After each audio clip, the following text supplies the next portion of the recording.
अस्सलामुअलैकुम guys, I hope you all are fine. So finally हम लोग स्टडी करने लगे हैं फार्माकोलॉजी। और फार्माकोलॉजी में हम पहले जनरल स्टडी करेंगे, उसके बाद हम फर्स्ट एड की तरफ आएंगे।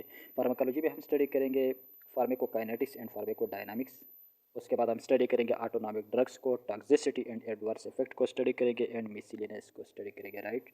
सो फर्स्ट हम इसको वैसे जनरल स्टडी करते हैं, उसके बाद हम फर्स्ट एड की तरफ आएंगे।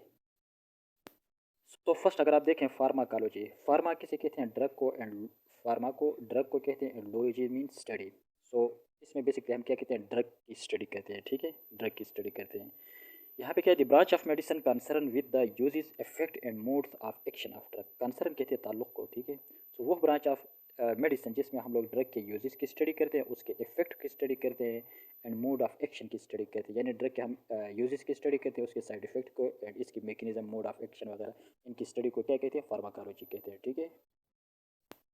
देखें, ड्रग जब भी दी जाती है तो मुख्तलिफ रूट के ज़रिए दी जाती है, ठीक है। Route of drug administration method.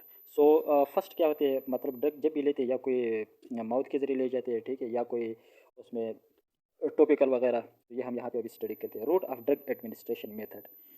So route, इसके तीन रूट है basically, enteral route, parenteral route, topical route और लोकल रूट, राइट। ये मेन रूट है। एंटीरियल रूट में हम क्या कहते हैं, ड्रग को बाय माउथ के जरिए दी जाती है। Enteral route in which drug are taken by mouth, right. So इसमें आते हैं ओरल, आते हैं सबलिंगुअल, आते हैं सबलिंगुअल मतलब ज़बान के नीचे रखते हैं, एंड बकल वगैरह ये मुंह के अंदर रखते हैं, ठीक है, ये भी उसी तरह है। And rectally routes and rectum के ज़रिए दी जाती है, तो ये उसके रूट से, एंटीरियल रूट से, ठीक है, एंटीरियल रूट्स। यानी इसमें ये माउथ के ज़रिए एंड रेक्टल के ज़रिए दी जाती है, ठीक है। उसके बाद है पेरेंटिलर रूट। पेरेंटिलर रूट को अगर आप देखें तो पेरेंटिलर रूट जो है उसमें ड्रग को क्या कहते हैं, डायरेक्ट इंट्रावेनसली दी जाती है, इंट्रावेनस। सो पेरेंटिलर रूट में आते हैं इंट्राडर्मल। इसमें इंट्राडर्मल आते हैं, मतलब वो जब वो इंट्राडर्मल आती है, हम उसके बाद पढ़ेंगे आगे डायग्राम में। सबक्यूटिनस आती है, इंट्रा मस्कुलर, इंट्रावेनस, ठीक है, वेन के ज़रिए, इंट्राथेकल, हाँ, इंट्रा आर्टीरियल इसके मुख्तलिफ है, और आगे उसके टाइप से intra articular, intraosseous, intraosseous, right, intra peritoneal and intra cardiac. ये मुख्तलिफ इसके 10 रूट्स है, ठीक है। ये पेरेंटिलर रूट जो है ये हम इंट्रावेनसली ज़्यादातर देते हैं। इसके बाद है, यानी ये जो पेरेंटिलर रूट है इसमें डायरेक्ट सर्कुलेशन में जाती है, ठीक है। और उसके बाद टॉपिकल, लोकल रूट। टॉपिकल कहते हैं जिसमें क्रीम वगैरह हो गया, लोशन हो गया, ठीक है, यानी स्किन के ऊपर जो लगाते हैं, ऑइंटमेंट वगैरह हो गया, ये भी उसी में आती है, लोशन वगैरह इन चीज़ों में आते हैं। जेल वगैरह हो गया, irritation and inhalation, right, irritation and inhalation. So ये टॉपिकल रूट है, ठीक है, ये आप लोगों ने याद रखना है। Basically route of drug administration में 13 रूट होती है। Enteral route, taken drug by mouth, parenteral route taken drug by intravenous or intramuscular, and topical और लोकल रूट इसमें स्किन के ज़रिए दी जाती है, ठीक है। आप यहाँ पे अगर देखें तो enteral administration involve drug administration via the drug into mouth in two ways, यानी माउथ के ज़रिए इसमें दी जाती है, ठीक है, ओरली और सबलिंगुअली। क्लासिफिकेशन की तरफ आते हैं। Route of administration can broadly be divided into ये topical, oral, parenteral, rectal and inhalation. ये इस इनके डिफिनेशन आप लोगों को आना चाहिए। टॉपिकल वो होता है, drug are applied topically to the skin और mucous membrane mainly for local action. यानी इसमें लोकल एक्शन के लिए ड्रग जो है वो क्या करते हैं, स्किन के जरिए दी जाती है या म्यूकस मेम्ब्रेन के जरिए, ठीक है। ये बेसिकली ये इसमें आते हैं, लोशन वगैरह आते हैं, ठीक है, क्रीम वगैरह। Oral used for systemic non local effect substance is given via the digestive tract. इसमें क्या कहते हैं, ओरल जो है वो ये यूज्ड फॉर सिस्टमिक के लिए इसमें दी जाती है, ठीक है, सिस्टमिक इफेक्ट के लिए। और ये बेसिकली माउथ के जरिए भी ली जाती है, ये रेक्टल के जरिए भी ली जाती है, तो ये ओरल की है, ठीक है। उसके बाद ये पेरेंटीरियल, पेरेंटीरियल कहते हैं drug administered parenterally is one injected via a hollow needle into the body at various sites and to varying depth, right।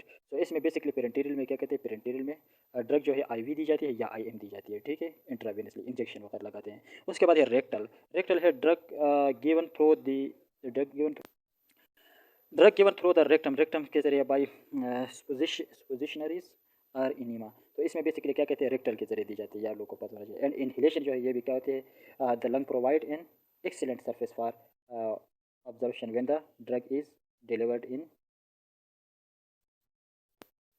Delivered in gaseous aerosols are, ये जो है ultra fine solid particles form, right. तो इसमें basically जो है drug वगैरह या आपने क्या कहते हैं एरोसल एरोसोल वगैरह ये देखा होगा, जिस तरह ऑक्सीजन वगैरह ये वेंटोलिन वगैरह जो है ये इनहेलेशन लेते हैं, ठीक है, माउथ के जरिए। तो ये बेसिकली इनकी डिफिनीशन थे। उसके बाद हम नेक्स्ट, ये अगर आप देखें ये डायग्राम है, इसमें क्या होता है, यहाँ पे इंट्राथिकल रूट है, ठीक है, ठीक है। इंट्राथिकल रूट इधर इस तरह लगाते हैं, ये वाले ड्रग जो है ये वर्टिब्रा वगैरह में डायरेक्ट लगाते हैं, ठीक है, यहाँ से। इसके बाद इंट्रा पेरिटोनियल रूट, ये पेरिटोनियम जो है, पेरिटोनियम वहाँ से क्या कहते हैं जो है उसमें के अंदर डायरेक्ट जो है वहाँ पे इंजेक्ट करते हैं, ठीक है।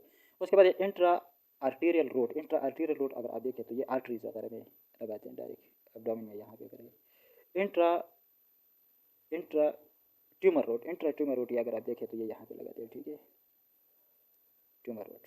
एंड इंट्रा प्लूरल रूट, ये प्लूरा में डायरेक्ट प्लूरा से कोई फ्लूइड वगैरह ये निकलती है। ये बेसिकली आप लोग वैसे दिखाना है ताकि आप लोग को इनका आइडिया हो जाए। एक बात आप लोग को ये समझ आनी चाहिए, ये स्किन जो है उसके मुख्तलिफ लेयर होती है, एक एपिडर्मिस, उसके बाद फिर डर्मस होता है, सबक्यूटेनियस टिश्यू होता है, और उसके नीचे जो है क्या होता है, फिर स्किन के नीचे मसल होता है, ठीक है। तो ये अगर आप देखें फर्स्ट एपिडर्मिस हो गया, dermis, subcutaneous and muscles, right. So बस ये जो है आईवी जो है वो डायरेक्टली मस्कुलर में, आई एम जिसको कहते हैं, ठीक है, इंट्रामस्कुलर डायरेक्टली दी जाती है इंट्रामस्कुलर में, जिसको इसी तरह पोजीशन रखते हैं, इंट्रामस्कुलर देते हैं, ठीक है। एंड सबक्यूटेनियस के लिए इस तरह पोजीशन है, सबक्यूटेनियस, राइट। अगर एपिडर्मिस के लिए दी जाए तो ये फिर इसी तरह ये सिरिंज इस तरह रखेंगे। एंड एपिडर्मिस के लिए इस तरह, ये मुख्तलिफ रूट से, ठीक है, ये आई एम के रूट से and I M and I V के रूट से, ठीक है। इसके बाद अगर आप देखें तो यहाँ पे इस डायग्राम में भी देखें तो ये इंट्रानेजल स्प्रे, जिस तरह ये स्प्रे वगैरह जो हमने कहा था ये इंट्रानेजल देते हैं, ठीक है। ये लास्ट काइनेटिक्स हमारे पास इसमें आता है, फार्माकोकाइनेटिक्स किसे कहते हैं, फार्मा ड्रग को कहते हैं, एंड काइनेटिक्स मूवमेंट को कहते हैं, ठीक है, ड्रग के मूवमेंट। और इसमें मतलब ये है बेसिकली, यानी ड्रग का what body does to the drug, body जो है ड्रग के ऊपर क्या एक्शन करती है, तो ये बेसिकली इसमें आता है फार्माकोकाइनेटिक्स में आता है, ठीक है। और उसमें आता है फार्माकोडायनामिक्स, और उसके बाद नेक्स्ट जो आता है वो है फार्माकोडायनामिक्स, ठीक है। तो फार्माकोडायनामिक्स फार्मा का ड्रग को कहते हैं और डायनामिक्स पावर को कहते हैं, मतलब ड्रग जो है वो बॉडी के ऊपर क्या एक्शन शो करती है उसको हम फार्माकोडायनामिक्स कहते हैं, ठीक है। तो इसमें हम अगर फार्माकोकाइनेटिक्स में देखें तो द प्रिंसिपल ऑफ एडमी, एडमी लिखा है, इसमें एडमिनिस्ट्रेशन है, डिस्ट्रीब्यूशन है, मेटाबॉलिज्म है एंड एक्सक्रीशन है, ठीक है। सो इसमें बेसिकली ये होता है, जब भी ड्रग लेते हैं तो वो ड्रग मिसाल के तौर पर ओरल कोई ड्रग लेते हैं तो वो फिर क्या होती है, ओरल के जरिए मेडिसिन आती है और फिर वो स्टोमिक में चली जाती है, और स्टोमिक से फिर जो है मेडिसिन जो है वो इंटेस्टाइन में चली जाती है, और उसके बाद जो है वो लीवर में चली जाती है और फिर वहाँ से सर्कुलेशन की तरफ जाती है, ठीक है। तो अगर आप देखें तो ये प्रिंसिपल है इसका फार्माकोकाइनेटिक्स का, यानी इसमें ड्रग की ऑब्जर्प्शन होगी, फिर ड्रग की डिस्ट्रीब्यूशन होगी, उसके बाद ड्रग की मेटाबॉलिज्म होगी एंड ड्रग की एक्सक्रीशन होगी, ठीक है। ये फार्माकोकाइनेटिक्स में आते हैं। तो हम नेक्स्ट यहाँ पे एक उसको डायग्राम को स्टडी करते हैं। अगर आप इस डायग्राम को देखें तो फार्माकोकाइनेटिक्स, फार्मा को किसे कहते हैं, फार्मा कहते हैं ड्रग को काइनेसिस मूवमेंट के, ड्रग के मूवमेंट के। इसमें क्या होती है बेसिकली, मेडिसिन जब लेते हैं तो उसकी जब भी एडमिनिस्ट्रेशन होती है उसकी स्टार्टिंग में, सही है, जब मुंह में डालते हैं, उसके बाद ये ड्रग नीचे आती है और उसकी ऑब्जर्प्शन होती है, ठीक है। ऑब्जर्प्शन के बाद जब नीचे ऑब्जर्प्शन होती है वहाँ से फिर ये क्या होता है, डिस्ट्रीब्यूट होता है ड्रग जो है वो आगे उसमें डिस्ट्रीब्यूशन होती है उसकी, ठीक है। सो उसके बाद जब ऑब्जर्प्शन एंड डिस्ट्रीब्यूशन, और डिस्ट्रीब्यूशन के बाद फिर उसकी मेटाबॉलिज्म होती है, और मेटाबॉलिज्म के बाद एक्सक्रीशन होती है। ये मैं आप लोगों को एक वैसे बताता हूँ, आप लोग अपने पास लिखना है, ठीक है। फर्स्ट ऑफ ऑल जब भी हम ड्रग लेते हैं तो ड्रग हमारे पास क्या होती है, मुंह में जाती है, ठीक है, और उसको हम क्या कहते हैं, एडमिनिस्ट्रेशन। फिर वही ड्रग जो है वो क्या होती है, जब स्टोमिक में, फिर वहाँ से आती है स्टोमिक में, और फिर स्मॉल इंटेस्टाइन में, स्मॉल इंटेस्टाइन में जब ये जाती है तो ये एडमिनिस्ट्रेशन, इसके बाद फिर क्या ऑब्जर्प्शन आती है, ठीक है, ऑब्जर्प्शन। फिर वही मेडिसिन जो है ऑब्जर्प्शन होती है, वहाँ से ये फिर लीवर में जाती है पोर्टल वेन के जरिए, ठीक है, पोर्टल वेन के जरिए लीवर में जाती है, अपने पास लिखना है।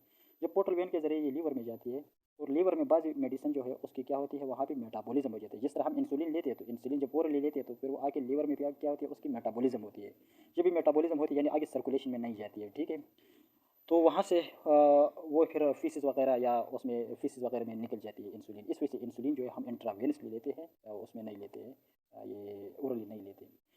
अब ओरली हमने मेडिसिन लिया वो स्टोमिक से, मतलब वो फिर इंटेस्टाइन, और फिर जो है जब लीवर में पहुँच जाएगा पोर्टल वेन के ज़रिए, तो उसकी क्या होगी, वहाँ पे मेटाबॉलिज्म सपोज अगर नहीं नहीं हो गई, ठीक है, और फिर वहाँ से ये जाएगी ब्लड में, सर्कुलेशन में जाएगी। अब एक बात आप लोगों ने समझना है, मिसाल के तौर पर हमने 100% मेडिसिन ली, एक गोली ली जिसकी 100%, ठीक है, और वो आकर स्टोमिक में आई, स्टोमिक में से इंटेस्टाइन में, और इंटेस्टाइन से जब भी वो आगे फिर लीवर में आ गई, लेकिन लीवर में यहाँ पे क्या हो गया, लीवर में जब आई तो उसकी मेटाबॉलिज्म हो गई, मिसाल के तौर पर 30% उसकी मेटाबॉलिज्म हो गई, राइट, एंड 70% वो सर्कुलेशन में चली गई, ब्लड में चली गई। तो ये इसकी क्या है, बायो अवेलेबिलिटी है। ये हम आगे पढ़ेंगे, ये आप लोगों ने समझना है। बायो अवेलेबिलिटी उसे कहते हैं, bio availability friction of administered drug reaching systemic circulation unchanged, यानी एक ड्रग जो है वो सिस्टमिक सर्कुलेशन में पहुंच जाए लेकिन अनचेंज्ड हो, ठीक है, उसको हम क्या कहते हैं, बायो अवेलेबिलिटी। अब ड्रग जब सर्कुलेशन में पहुंच गई, फिर वहां से टारगेट टिश्यू, मिसाल के तौर पर हमारे टारगेट टिश्यू हमारा हैंड है, मिसाल के तौर पर हैंड में कोई पेन वगैरह है, ठीक है, तो ये फिर आगे ब्लड जो है, ब्लड उसको, उस ब्लड में रिसेप्टर होते हैं, वो आकर उसको लेके आते हैं टारगेट टिश्यू तक, और ये टारगेट टिश्यू पे अपना काम करती है, ठीक है, ये काम करती है। उसके बाद फिर वापस ये सर्कुलेशन में जाती है, और सर्कुलेशन में से वापस होकर ये लीवर में पहुंच जाती है, लीवर में पहुंच जाती है, फिर उसकी क्या होती है, मेटाबॉलिज्म होती है, ठीक है, मेटाबॉलिज्म होती है। और मेटाबॉलिज्म होने के बाद फिर ये दोबारा जो है फिर क्या करती है, सर्कुलेशन में आती है, और सर्कुलेशन में आगे फिर ये रीनल के ज़रिए या ये स्वीट मतलब स्किन वगैरह के ज़रिए और ब्रेस्ट वगैरह के ज़रिए मुख्तलिफ फार्म, या यूरिन वगैरह के ज़रिए फिर मुख्तलिफ फार्म में क्या होती है, रिलीज़ होती है, एक्सक्रीशन होती है। सो फर्स्ट ये आप लोगों ने देखना है, फर्स्ट जो है हम जब ओरली लेते हैं तो इसको एडमिनिस्ट्रेशन कहते हैं। उसके बाद जब ये मेडिसिन जो है उसमें चली जाएगी, स्टोमिक में चली जाएगी, ठीक है, या इंटेस्टाइन में होगी, तो इसको क्या कहते हैं, अब्जर्प्शन होगी। वहाँ से ये अब्जर्प्शन होकर पोर्टल वेन के ज़रिए ये फिर लीवर में पहुँच जाएगी। लीवर में पहुँचने के बाद बाज़ दवाई इस तरह होती है, उनकी वहाँ पे मेटाबॉलिज्म होती है, ठीक है, और बाज़ दवाई इस तरह होती है उनकी मेटाबॉलिज्म नहीं होती है, वो डायरेक्ट सर्कुलेशन में जाती है, सर्कुलेशन में फिर उसके रिसेप्टर होते हैं, रिसेप्टर के ज़रिए वो मुख्तलिफ वो टिश्यू पे चले जाते हैं, टिश्यू मतलब जिस वहाँ पर इन्फ्लामेशन या जो भी है वो अपना रिएक्शन शो करती है, वहाँ पे काम वगैरह करने के बाद फिर जो है वो वापस आती है सर्कुलेशन में, सर्कुलेशन से फिर वापस आती है किधर, लीवर में। जब लीवर में आती है अब इसकी मेटाबॉलिज्म होती है, मेटाबॉलिज्म के बाद यानी दवाई नाकार हो जाती है, ठीक है, फिर ये जो है या फीसिस के ज़रिए वापस जो है, या ये दोबारा जो है सर्कुलेशन के ज़रिए फिर इसको ये रीनल में यूरिन के ज़रिए फिर ये निकल जाती है, ठीक है, इसी तरह या स्किन के ज़रिए in the form of sweet, sweet जिसको कहते हैं उसके फॉर्म में रिलीज़ होती है, तो ये मुख्तलिफ दवाई इसी तरह रिलीज़ होती है, ठीक है।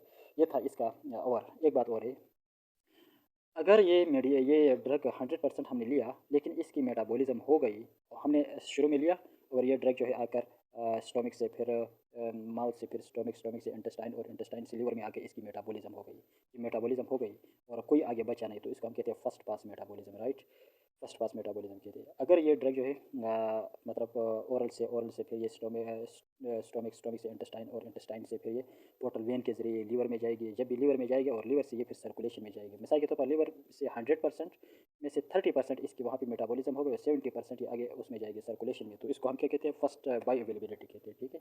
अब यहाँ पे आप लोगों को डायग्राम दिखाता हूँ, तो यहाँ पे अगर आप इस डायग्राम में देखें, फर्स्ट पास मेटाबॉलिज्म में क्या है, ड्रग हमने लिया, वो ड्रग जो है ओरल एडमिनिस्ट्रेशन से होकर यहाँ से जब स्टोमिक से होकर ये इंटेस्टाइन में, और इंटेस्टाइन से पोर्टल वेन के जरिए फिर लीवर में जाएगी, ठीक है। अब वो लीवर में जाएगी, लेकिन इंटेस्टाइन जब ये पोर्टल वेन के जरिए लीवर में जाएगी, बाद ड्रग इस तरह जब इंसुलिन लेती है, तो इंसुलिन जो है ओरली जब इंसुलिन लेती है उसकी यहाँ पे मेटाबॉलिज्म होती है, ठीक है, इस वजह से ओरली हम नहीं लेते क्योंकि उसका 100% मेटाबॉलिज्म होती है।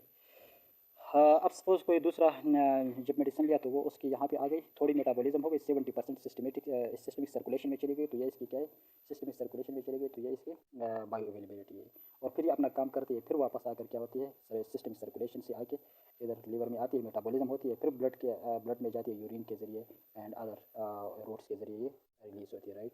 एक यहाँ पे अब इस डायग्राम में अगर आप देखें तो ये मेडिसिन जब भी लेते हैं तो ये फिर क्या कहते हैं, फर्स्ट हम यहाँ पे इसको मेलों को जूम करते हैं थोड़ा, ये हम क्या करेंगे, माउथ के ज़रिए लेंगे, फिर ठीक है, जब ये फिर आएगी वहाँ से लीवर में पहुँच जाएगी या स्टोमिक में आएगी, इंटेस्टाइन से हो ये इसोफिक्स से होकर स्टोमिक में, स्टोमिक से ये इंटेस्टाइन में, इंटेस्टाइन से अगर आप देखें तो ये यहाँ पे लिखा है पोर्टल वेन, पोर्टल वेन के जरिए लीवर में जाएगी, ठीक है। यहाँ पे लिखा है first pass metabolism in liver, मतलब ये है यहाँ पे आएगी और यहाँ पे आकर मिसाल के तौर पर उसकी मेटाबॉलिज्म हो गई, तो उसको कहते हैं फर्स्ट पास मेटाबॉलिज्म।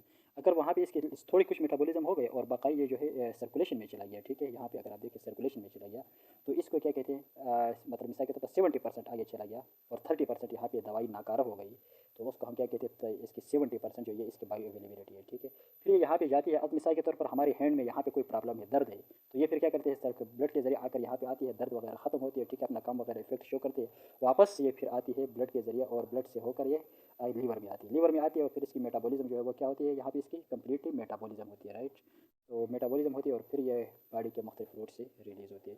तो ये हमारे पास था बेसिकली, उसके बारे में अगर आप लोगों को पता होगा, फर्स्ट पास मेटाबॉलिज्म को, बायो अवेलेबिलिटी को मैंने स्टडी किया, थोड़ा टच किया, आप लोगों को पता चले। बहुत शुक्रिया।